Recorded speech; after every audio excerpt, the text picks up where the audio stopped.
നമസ്കാരം, ഞാൻ Mithuna, consultant psychologist at ഉന്നാവ് മൈൻഡ് ആൻഡ് ബിഹേവിയർ സെന്റർ.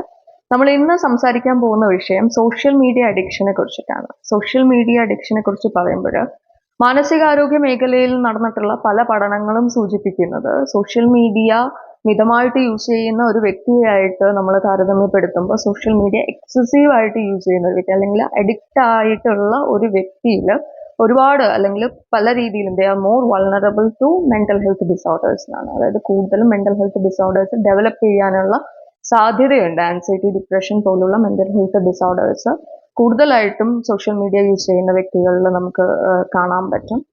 ഈ വർഷത്തെ 2024 നമ്മൾ പലരും കേട്ടിട്ടുണ്ടാവും. 24 വേർഡ് ഓഫ് ദ ഇയർ ആയിട്ട് ഓക്സ്ഫോർഡ് ഡിക്ഷണറി ചൂസ് ചെയ്തിട്ടുള്ളത് ബ്രെയിൻ റോട്ട് എന്നുള്ള ഒരു പദമാണ്. ബ്രെയിൻ റോട്ട് എന്ന് പറഞ്ഞാൽ ദിവസേന നിലവാരമില്ലാത്ത പല രീതിയിലുള്ള സോഷ്യൽ മീഡിയ കണ്ടന്റ്സ് കൺസ്യൂം ചെയ്യുക, അതിലൂടെ നമ്മളുടെ മാനസികാരോഗ്യം തകർന്നു പോവുക എന്നുള്ളൊരു കണ്ടീഷനാണ്. സിമ്പിളായിട്ട് പറഞ്ഞാൽ നമുക്ക് ആവശ്യമില്ലാത്ത, നമുക്ക് പ്രത്യേകിച്ച് പർപ്പസ് ഒന്നും ഇല്ലാത്ത കാര്യങ്ങൾ നമ്മുടെ ലൈഫിലുള്ള പല സ്ട്രെസ്സും ഓവർകം ചെയ്യാൻ വേണ്ടിയിട്ട്, പല പ്രശ്നങ്ങളും തരണം ചെയ്യാൻ, ജസ്റ്റ് ആ ഒരു വിരസത ഇല്ലാണ്ടാക്കാൻ വേണ്ടിയിട്ട് നമ്മൾ ചുമ്മാ ഫോണിൽ സ്ക്രോൾ ചെയ്തുകൊണ്ടിരിക്കുന്ന ആ ഒരു കണ്ടീഷനാണ് ബ്രെയിൻ റോട്ടിലേക്ക് നയിക്കുന്നത്.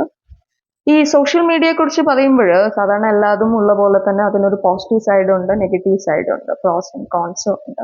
പോസിറ്റീവ് സൈഡ് നോക്കുമ്പോൾ അതൊരു വളരെ നല്ല എന്റർടൈൻമെന്റ് പ്ലാറ്റ്ഫോം ആണ്. നമുക്ക് ഒത്തിരി ഫ്രണ്ട്സുമായിട്ട് കണക്ട് ചെയ്യാം, നെറ്റ്വർക്ക് ബിൽഡ് ചെയ്യാം, അതുപോലെ തന്നെ നമ്മളുടെ സോഷ്യൽ സ്കിൽസ് ഇംപ്രൂവ് ചെയ്യാം, ഏൺ ചെയ്യാം, നമ്മളുടെ കരിയർ ഡെവലപ്പ് ചെയ്യാം, പ്രൊഡക്റ്റീവ് ആവാം. പല രീതിയിലും നമുക്ക് നല്ല രീതിയിൽ സോഷ്യൽ മീഡിയ ഉപയോഗിച്ച് റിസൾട്ട് ഉണ്ടാക്കാവുന്നതാണ്. അത് ഓരോരുത്തരുടെയും ഇഷ്ടാനുസരണം നമുക്ക് നല്ല രീതിയിൽ സോഷ്യൽ മീഡിയ യൂസ് ചെയ്യാവുന്നതാണ്. പക്ഷെ അതേസമയം സോഷ്യൽ മീഡിയയ്ക്ക് ഒരു നെഗറ്റീവ് സൈഡും കൂടെ ഉണ്ട്. നെഗറ്റീവ് സൈഡ് എന്ന് പറയുമ്പോൾ നമ്മൾ പലരും അത് ചിന്തിക്കുന്ന സമയം പോകുന്നു അല്ലെങ്കിൽ പ്രൊഡക്റ്റീവ് ആവാൻ പറ്റുന്നില്ല എന്നതിനേക്കാളും ഉപരി അത് നമ്മുടെ ബ്രെയിനെ ബാധിച്ചു തുടങ്ങുന്നു. ബ്രെയിനെ ബാധിക്കുന്നു എന്ന് പറയുമ്പോൾ എല്ലാവർക്കും അറിയുന്ന പോലെ തന്നെ ഡോപ്പമൈൻ്റെ റിലീസിന് കാരണമാവുന്നു. ഫേക്ക് ആയിട്ടുള്ള ഡോപ്പമൈൻ പല രീതിയിലും നമ്മളെ അഫക്റ്റ് ചെയ്യുന്നു.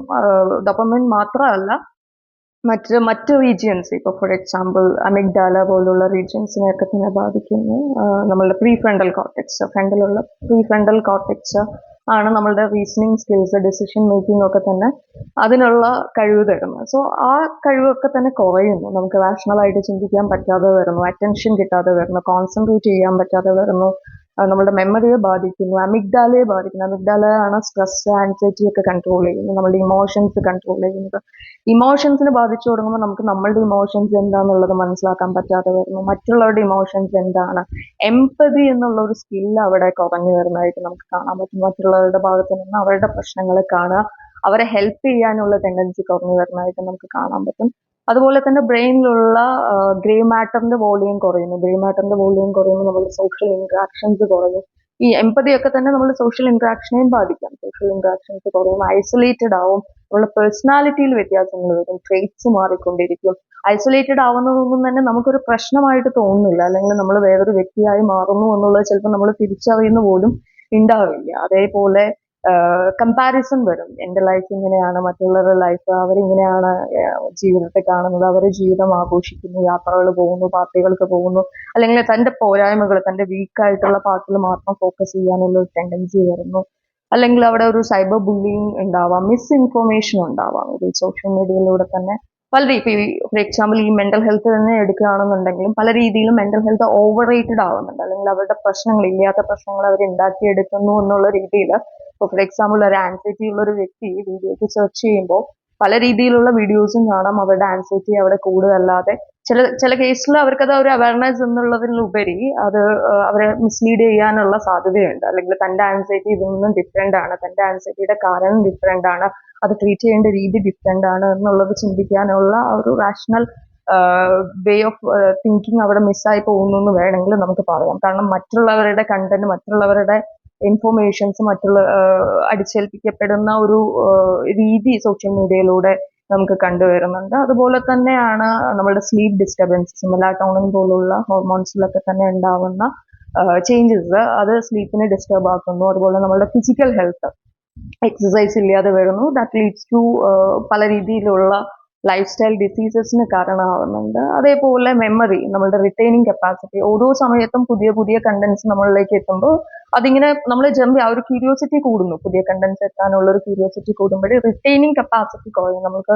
ഒരു കാര്യം ഓർത്തെടുത്ത് പറയാനുള്ള ആ ഒരു റിട്ടൈനിങ് കപ്പാസിറ്റി കുറയുകയും അത് നമ്മളുടെ മെമ്മറിയെ ബാധിക്കുകയും ഒക്കെ ചെയ്യുന്നുണ്ട്. സോ ഇതൊക്കെ വലിയ രീതിയിൽ നിങ്ങൾ ചിന്തിക്കുന്നതിനേക്കാളും അപ്പുറത്താണ് ഇതിന്റെ നെഗറ്റീവായിട്ടുള്ള വശം എന്ന് പറയുന്നത്.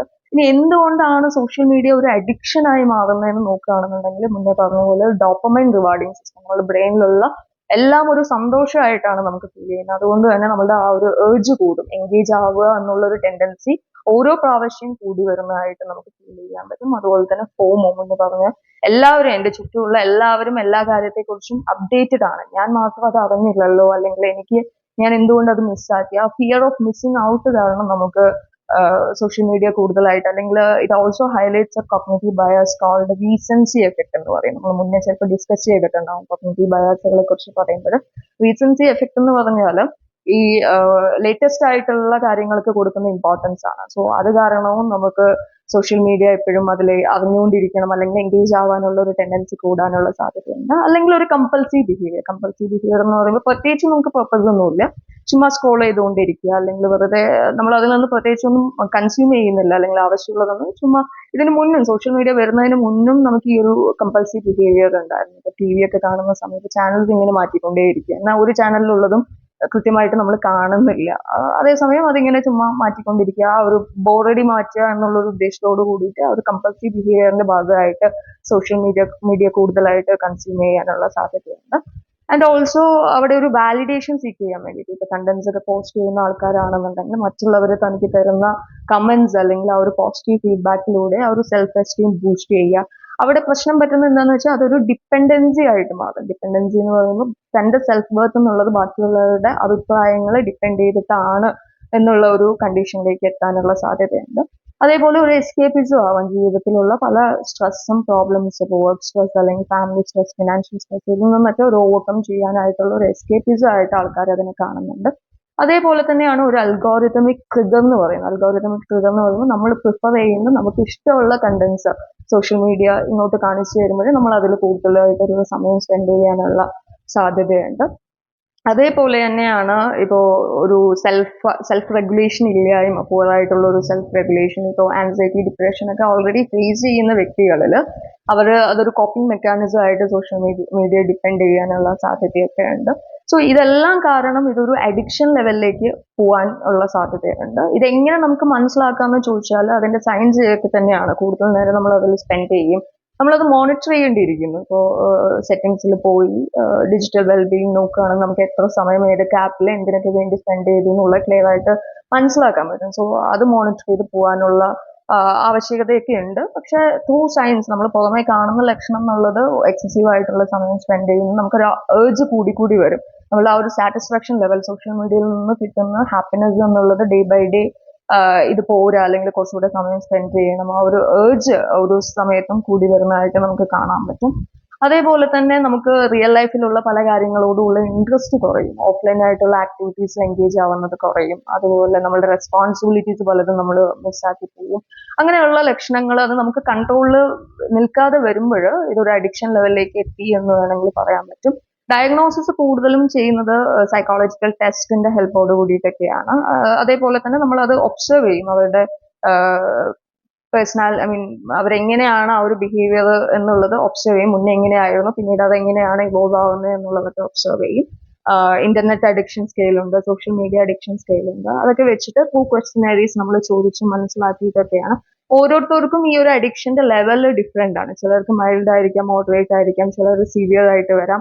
സോ ആ ലെവൽ ഓഫ് അഡിക്ഷൻ അനുസരിച്ചാണ് നമ്മൾ ട്രീറ്റ്മെന്റ് പ്ലാൻ ചെയ്യുന്നതും അവർക്ക് പ്രൊവൈഡ് ചെയ്യുന്നതും ഒക്കെ. ട്രീറ്റ്മെന്റ് എന്ന് പറയുമ്പോൾ മെയിൻലി ത്രൂ സൈക്കോതെറാപ്പീസ് ആണ് നമ്മൾ ട്രീറ്റ് ചെയ്യുന്നത്. CBT വളരെ നല്ല രീതിയിൽ ഹെൽപ്ഫുൾ ആവും. CBT എന്ന് പറയുമ്പോൾ കോഗ്നിഷനിൽ ചേഞ്ച് ഉണ്ടാക്കുക എന്നുള്ളതാണ്. അതുപോലെ തന്നെ അവരുടെ ബിഹേവിയറിൽ ചേഞ്ചസ് കൊണ്ടുവരിക എന്നുള്ളതാണ്. സോ അവരുടെ വിശ്വസിച്ചിരുന്ന പല ഇറാഷണൽ ആയിട്ടുള്ള കാര്യങ്ങളെ നമ്മൾ മാറ്റിക്കൊണ്ടുവരിക, ആ തോട്ട്സിലുള്ള ഡിസ്റ്റോർഷൻസ് മാറ്റി പ്രോപ്പർ ആയിട്ടുള്ള രീതിയിൽ അതിനെ സ്മൂത്ത് ആക്കി എടുക്കുക എന്നുള്ളതാണ് CBT തെറാപ്പി കൊണ്ട് ഉദ്ദേശിക്കുന്നത്. അതിന്റെ കൂടെ മറ്റു രീതിയിലുള്ള ചെറിയ ടിപ്സ് ഒക്കെ ഇപ്പൊ മുന്നേ പറഞ്ഞ പോലെ അൺവാണ്ടഡ് ആയിട്ടുള്ള കാര്യങ്ങളിൽ നിന്ന് അല്ലെങ്കിൽ അങ്ങനെയുള്ള ആപ്പുകളാണ് ഇൻസ്റ്റാൾ ചെയ്യുക. നമ്മൾ ടൈം കറക്റ്റ് ആയിട്ട് ഷെഡ്യൂൾ ചെയ്ത് വെച്ചിട്ട് യൂസ് ചെയ്യുക, കൺട്രോൾ ചെയ്യുക. സോഷ്യൽ മീഡിയ കണ്ടന്റ്സ്, പല കണ്ടന്റ്സും നമുക്ക് ആവശ്യമായിട്ടുള്ള കണ്ടന്റ്സ് അല്ല നമ്മളിലേക്ക് എത്തുന്നത്. ഏതോ ഒരു ഫ്രണ്ട് എവിടെയോ ഇന്നൊരു പാർട്ടിക്ക് പോയി എന്നുള്ളൊരു ഇൻഫർമേഷൻ ഇന്ന് ഞാൻ അറിയേണ്ട ഒരു കാര്യവും ഉണ്ടാവില്ലായിരിക്കാം, പക്ഷെ ആ ഒരു ഇൻഫർമേഷൻ ഫോഴ്സ്ഫുള്ളി നമ്മളിലേക്ക്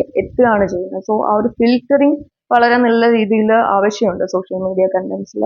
സോ അങ്ങനെയുള്ള രീതികൾ, അതുപോലെ തന്നെ ഡിജിറ്റൽ ഡിറ്റോക്സ് എന്ന് പറയും, ചില ആൾക്കാരിൽ കംപ്ലീറ്റ് ആയിട്ടും ഒഴിവാക്കുക എന്നുള്ളത് അത്യാവശ്യമാണ്. സോ ആ ഒരു ഡിജിറ്റൽ ഡിറ്റോക്സ് ഒക്കെ ഏത് രീതിയിൽ ചെയ്യണം, പേഴ്സൺ ടു പേഴ്സൺ ഇത് വാരി ചെയ്യും. അത് ഏത് രീതിയിൽ ചെയ്യണം എന്നുള്ളൊരു പ്ലാൻ പ്രോപ്പർ ആയിട്ട് ഉണ്ടാക്കി ട്രീറ്റ്മെന്റ് ചെയ്യുക എന്നുള്ളത് അത്യാവശ്യമാണ്. അതുപോലെ തന്നെ മോട്ടിവേഷൻ എൻഹാൻസ്മെന്റ് തെറാപ്പി, പിന്നെ അതുപോലെ ആ ഒരു ട്രിഗർ വരാതിരിക്കാൻ നോക്കുക, അല്ലെങ്കിൽ എന്തിനെങ്കിലും ഒരു ബ്രേക്ക് എടുക്കുന്ന വ്യക്തിക്ക് പിന്നീട് ഇതുപോലുള്ള ഒരു ഡിപ്പെൻഡൻസി അല്ലെങ്കിൽ അഡിക്ഷൻ ലെവലിലേക്ക് പോവാതിരിക്കുക എന്നുള്ളതും, ഒരു റിലാക്സ് ചെയ്യാതെ നോക്കുക എന്നുള്ളത് അത്യാവശ്യമാണ്. കൺട്രോൾ ചെയ്യുക, നല്ല രീതിയിൽ കൺട്രോൾ ചെയ്ത് സൈക്കോ എഡ്യൂക്കേഷൻ വളരെ നല്ല രീതിയിൽ ഹെൽപ്ഫുൾ ആവും. അവർ അവയർ ആയിരിക്കണം അതിന്റെ ആ ഒരു കോൺസിക്വൻസ്, അല്ലെങ്കിൽ ഞാൻ ഇന്ന് ചെയ്യുന്നതിന്റെ പല കോൺസിക്വൻസും ലോങ് ടേം ആയിട്ടായിരിക്കും എനിക്ക് കിട്ടുന്നത്, പലതും ഞാൻ ഇപ്പോൾ അറിയണമെന്ന് നിർബന്ധമില്ല എന്നുള്ള രീതിയിൽ അവയർനെസ് കൊടുക്കുക എന്നുള്ളതൊക്കെ അത്യാവശ്യമാണ്. മൈൻഡ്ഫുൾനെസ് നമ്മൾ പ്രൊവൈഡ് ചെയ്യും. പല പ്രശ്നങ്ങളും നമുക്ക് ഡീൽ ചെയ്യാൻ പറ്റാത്തത് നമ്മളുടെ സ്ട്രെസ്സും ആൻസൈറ്റിയും ഒക്കെ ഉള്ളിലുള്ളത് കൊണ്ടാണ്. സോ അത് മൈൻഡ്ഫുൾനെസ് മൈൻഡിനെ കാമാക്കുകയും പ്രോബ്ലംസിനെ ഡീൽ ചെയ്യാൻ വേണ്ടി അവരെ ഹെൽപ്പ് ചെയ്യുകയും ചെയ്യും. ചില കേസിൽ മെഡിക്കേഷൻ ആവശ്യമുണ്ട്. നമ്മൾ പറഞ്ഞ പോലെ ആൻസൈറ്റി, ഡിപ്രഷൻ പോലുള്ള ഡിസോർഡേഴ്സ് ഇതിന്റെ കൂടെ ഉണ്ടോ ഇല്ലയോ, അല്ലെങ്കിൽ എന്തുകൊണ്ടാണ് അവർ ആ ഒരു അഡിക്ഷനിലേക്ക് പോയത്, അല്ലെങ്കിൽ അത് മറ്റേതെങ്കിലും രീതിയിൽ, ഇനിയിപ്പോൾ അഡിക്ഷൻ വേറെ ഏതെങ്കിലും രീതിയിലുള്ള മെന്റൽ ഹെൽത്ത് ഇഷ്യൂസിന് കാരണമാവുന്നുണ്ടോ എന്നുള്ളതൊക്കെ ചെക്ക് ചെയ്തിട്ട് മെഡിക്കേഷൻസും പ്രൊവൈഡ് ചെയ്യാറുണ്ട് ചില കേസുകളിൽ. It depends the person. So നമ്മളെ കൺട്രോൾ അല്ലാന്ന് കാണുമ്പോൾ അവിടെ ഒരു പ്രൊഫഷണൽ ഹെൽപ്പ് സീക്ക് ചെയ്യുക എന്നുള്ളത് അത്യാവശ്യമാണ്. So this is all about social media addiction. Thank you.